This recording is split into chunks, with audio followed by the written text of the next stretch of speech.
Singhania industries का owner ऋषि आज जूही पाठक की किस्मत तय कर रहा था। ऋषि ने जूही को ओपन ऑफर दिया था कि उसकी कंपनी का सारा लोन माफ हो जाएगा अगर वो ऋषि से शादी कर ले तो। जूही ने ऑफर का जवाब सोचने के लिए ऋषि से रिक्वेस्ट की। सर, मुझे 2 मिनट दीजिए, मुझे राहुल से बात करनी है। ऋषि ने परमिशन देते हुए कहा, सिर्फ 2 मिनट। जूही झट से उठ के केबिन के बाहर चली गई। अंदर विनय ऋषि को अपने डिसीजन पर दोबारा सोचने को कह रहा था। सर, आप इतनी जल्दी में इतना बड़ा डिसीजन क्यों ले रहे हैं? ऋषि थोड़ी देर बाहर खिड़की की तरफ देखता रहा और बोला, मैं मेरे बारे में चल रही सारी अफवाहों को अब दूर करके ही रहूंगा। अब मेरी लाइफ के सारे डिसीजन सिर्फ और सिर्फ मेरे होंगे। विनय इस वक्त ऋषि की आंखों में दिख रहे इस सैलाब को बस देखता ही रह गया। बाहर जूही ने राहुल को फोन पर सारी बात बता दी। राहुल कुछ देर सोचकर बोला, जूही, तुम बुरा मत मानना, मगर मेरा डिसीजन शायद तुम्हें थोड़ा अजीब लगेगा। जूही चुपचाप राहुल के डिसीजन का इंतजार कर रही थी। राहुल एकदम सीरियस होकर बोला, जूही, मेरे हिसाब से तुम्हें ऋषि सिंघानिया से कॉन्ट्रैक्ट मैरिज कर लेनी चाहिए। जूही की आंखें फटी रह गई। उसे लगा था उसका राहुल उसे शादी से मना कर देगा। जूही राहुल से पूछने लगी, लेकिन राहुल, अभी तुम ही तो कह रहे थे कि इस ऋषि से एंगेजमेंट करने वाली लड़कियां सरवाइव ही नहीं कर पाती, उन्हें कुछ ना कुछ हो जाता है, और अब तुम। राहुल जूही को समझाने लगा, देखो जूही, कॉर्पोरेट में लोग इमेज खराब करने के लिए ऐसी अफवाहें उड़ाते रहते हैं। यहाँ लोग लक को बहुत मानते हैं। इसका कोई लॉजिक नहीं कि ऋषि के रिलेशन में जाकर लड़कियां किसी न किसी एक्सीडेंट का शिकार हो जाती हैं ऋषि के बैड लक की वजह से। तुम इन सब में मत पड़ो। देखो ना, ऋषि से शादी के तुम्हें फायदे कितने हैं। पापा ने तुम्हारे नाम में कंपनी खोल दी, वो फिर से जिंदा हो जाएगी। तुम्हारा ऋषि की कम्युनिटी में उठना बैठना होगा तो तुम्हारा नेटवर्क कितना कमाल का बन जाएगा। और मेरी भी तो सोचो, मैं इतने टाइम से 3rd राउंड की फंडिंग ढूंढ रहा हूँ। तुम ऋषि से बोलना कि मेरी कंपनी में फंडिंग करा दो ना, तो मेरी कंपनी भी सॉर्टेड हो जाएगी। फिर उसने तुम्हें ना छूने का प्रॉमिस भी तो किया है। शादी के कुछ वक्त बाद जब सही लगे मेरे पास वापस आ जाना, फिर हम शादी कर लेंगे। हम इंटरनेट के ज़माने में जो ही, हम तो हर वक्त कनेक्टेड रहेंगे। कुछ भी प्रॉब्लम हो मुझे बता देना। बाकी। राहुल कुछ आगे बोलता, इससे पहले ही सेक्रेटरी विनय जूही के सामने खड़ा था। मिस जूही, बॉस आपका अंदर वेट कर रहे हैं। जूही ने फोन काट दिया। वो विनय के साथ केबिन में अंदर चली गई।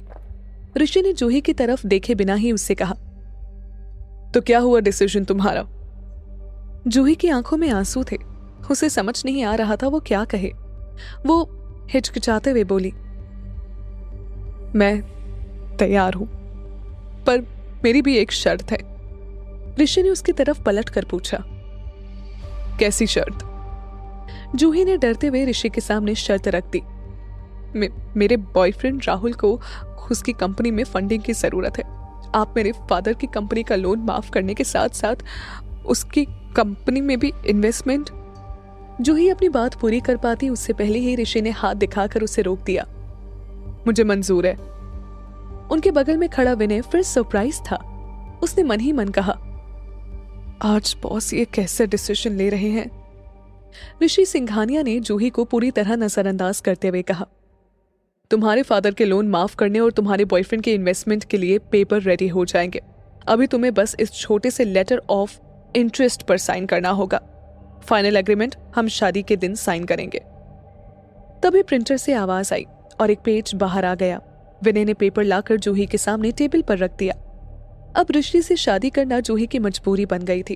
वो उसकी सारी शर्तें मान चुका था, लेकिन जूही का दिल इस अनहोनी के लिए मान नहीं रहा था। जूही की आंख में आंसू थे।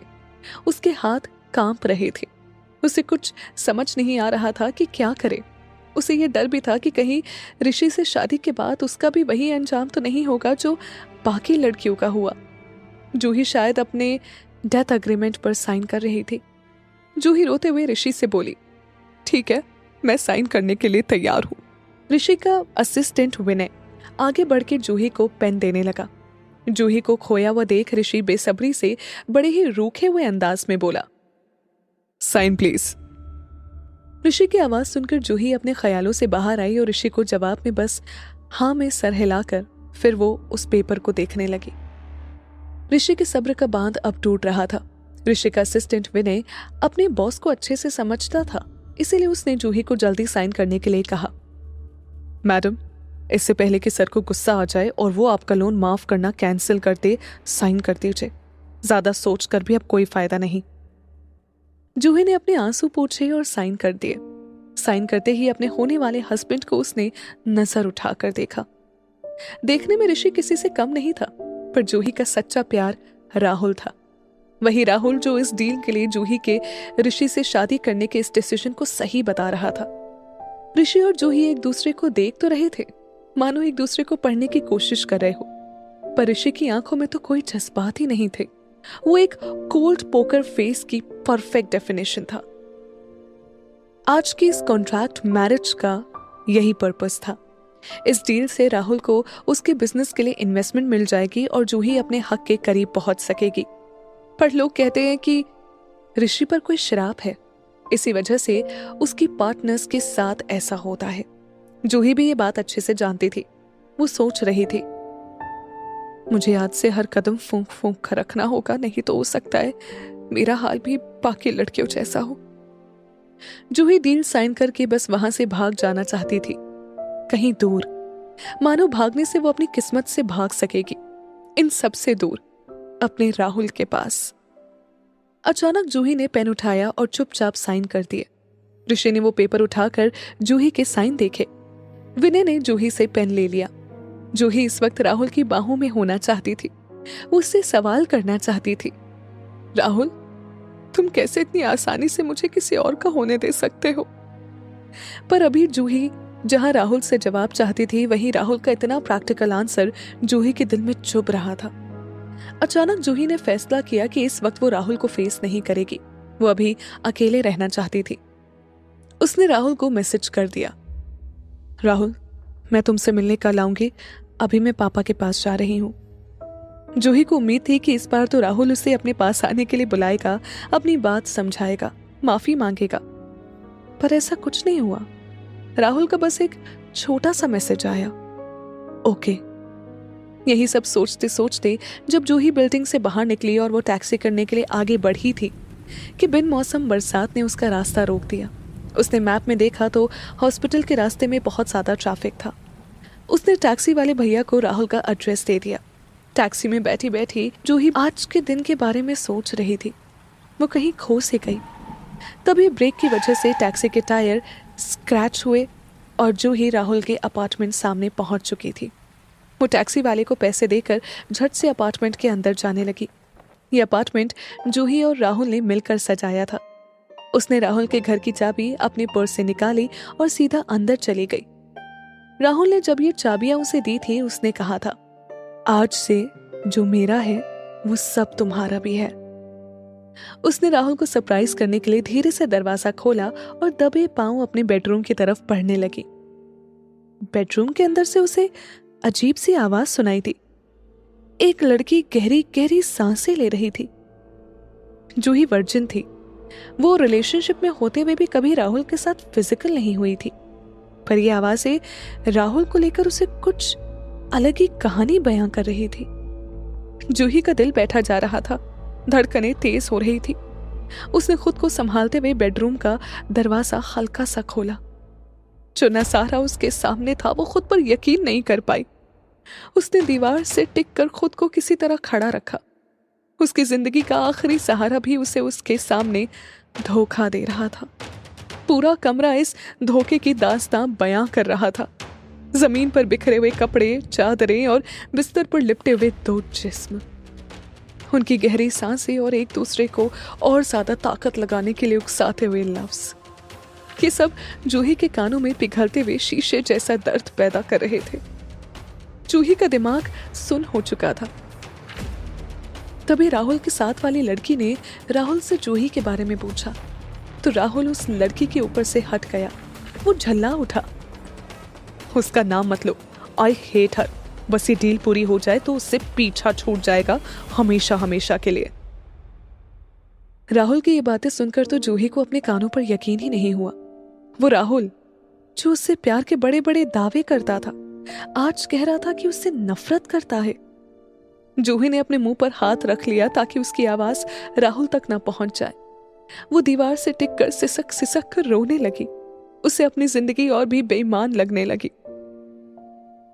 तभी उस लड़की ने राहुल को अपनी उंगलियों से सहलाते हुए पूछा, जूही आएगी तो राहुल, तुम मुझे फिर भूल तो नहीं जाओगे ना?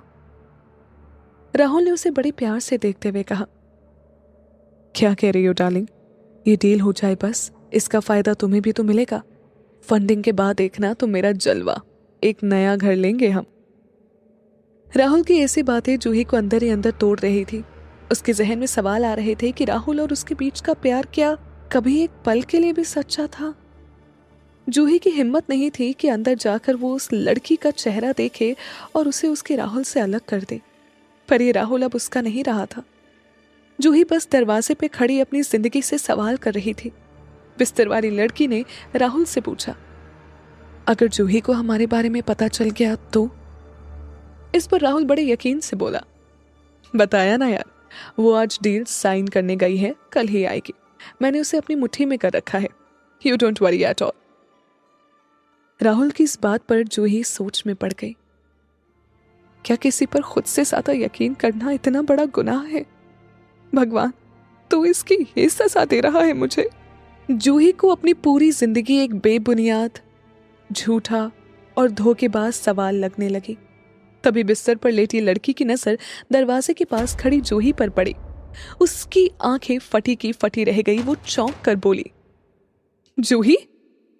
राहुल फिर गुस्से से बोला, तुमने फिर उसका नाम लिया? क्या प्रॉब्लम है तुम्हारी?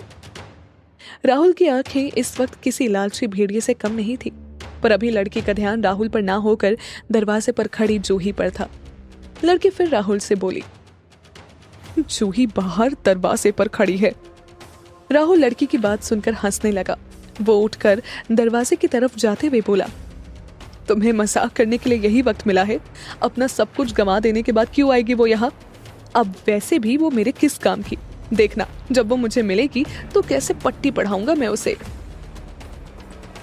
जितना जूही राहुल की बात सुन रही थी, उसका राहुल उसे उतना ही अजनबी लग रहा था। यही राहुल कभी उसकी परवाह करता था, प्यार भरी बातें करता था, गिटार बजाकर उसके लिए गाने गाया करता था, उसके लिए जान देने को भी तैयार था। उस राहुल को आज जूही से इतनी नफरत कैसे हो गई? जूही को अपनी पसंद पर शर्मिंदगी हो रही थी। मेरे साथ प्यार नहीं, इसने एक भद्दा मजाक किया है। राहुल की बातें जूही के बर्दाश्त के बाहर थी। जूही दीवार का सहारा लेकर वहां से जाने लगी। तभी बगल में रखी मेज से जूही टकरा गई और एक तेज आवाज हुई। बिस्तर पर बैठे राहुल ने जब ये आवाज सुनी, वो डर गया। उसने सोचा, कहीं ये सच तो नहीं कह रही थी? सच में जूही तो नहीं खड़ी थी वहां पर? इसका मतलब उसने सब सुन लिया।